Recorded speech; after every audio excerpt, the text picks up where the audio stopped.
মসজিদের সভাপতির বউ পর্দা করে না, সেক্রেটারির বউ পর্দা করে না, ক্যাশিয়ারের বউ পর্দা করে না, অনেক ইমামের বউ পর্দা করে না, অনেক খতিবের বউ পর্দা করে না, অনেক ওয়াইজের বউ পর্দা করে না, অনেক মুসল্লির বউ পর্দা করে না, অনেক হাজির বউ পর্দা করে না। আল্লাহর কসম হাজি, তোমাকে শোনায় যাই, শুনে রাখো, লেখে রাখো, মসজিদের সভাপতি লেখে রাখো, সেক্রেটারি লেখে রাখো,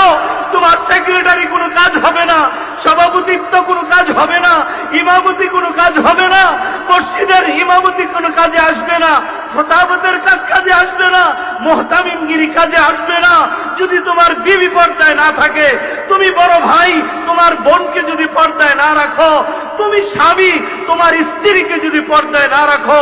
মদিনার নবীর ঘোষণা শুনে নাও। আল্লাহর নবী বলেছেন, এই সমস্ত নামাজি, এই সমস্ত হাজি, এই সমস্ত আলেম যারা নিজের বউকে পর্দায় রাখে নাই, নিজের মাকে পর্দায় রাখে নাই, নিজের বোনকে পর্দায় রাখে নাই, অটোমেটিক হাসরের ময়দানে এদের কপালে লেখা উঠবে দা ইউস।